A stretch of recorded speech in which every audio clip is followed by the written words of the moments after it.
افغانستان کے ایک شہر میں قحط پڑا۔ یہاں ایک آل رسول صلی اللہ علیہ وسلم کا خاندان تھا۔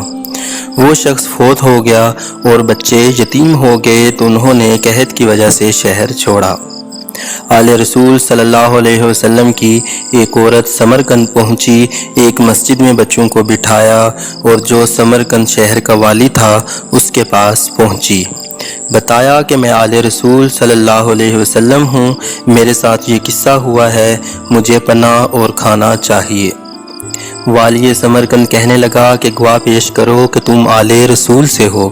کہا میں پردیسی مسافرہ ہوں، میرے گواہ کہاں سے آئے گا؟ کہنے لگا تو پھر یہاں سے چلی جاؤ کہ ادھر ہر آدمی آل رسول کے دعوے کرتا ہے۔ وہ وہاں سے غم زدہ اور دکھی دل کے ساتھ اٹھی اور باہر نکلی تو اس کو کسی نے کہا کہ یہاں ایک مجوسی ہے، آتش پرست ہے، وہ بڑا سخی ہے، تو اس کے پاس چلی جا۔ وہ عورت اس کے ہاں چلی گئی اور اپنا قصہ بیان کیا۔ اس مجوسی نے اس کا بڑا عزت و اکرام کیا، پھر اپنے گھر لایا، کھانا پانی میسر کیا۔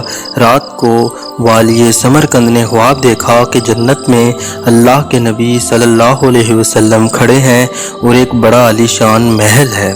وہ کہنے لگا یا رسول اللہ، یہ محل کس کا ہے؟ فرمایا ایمان والے کا ہے۔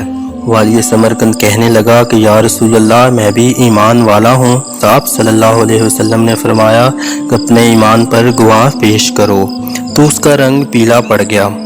آپ صلی اللہ علیہ وسلم نے فرمایا کہ میری بیٹی تیرے پاس آئی تھی اور تو اس سے گواہیاں مانگنے لگا کہ گواہ پیش کر۔ جب والی سمرقند کی آنکھ کھلی تو پسینہ پسینہ ہو چکا تھا، سیدھا اس مجوسی کے دروازے پر گیا، روتے ہوئے مجوسی سے کہنے لگا کہ یہ مہمان خاندان مجھے دے دے، مجھ سے منہ مانگی دولت لے لے۔ مجوسی کہنے لگا یہ نعمت مجھے دی گئی ہے، میں تمہیں کیسے دے دوں؟ تجھے پتا ہے رات کو تو جو خواب دیکھ رہا تھا اور تجھے ڈانٹ پڑ رہی تھی تب مجھے عطا کیا جا رہا تھا۔ میں ایمان لا چکا ہوں، میں مسلمان ہو چکا ہوں۔ وہ جنت والا محل تیرے نام سے کٹ کر میرے نام لگا دیا گیا ہے، میں وہ محل تجھے کیسے دے دوں؟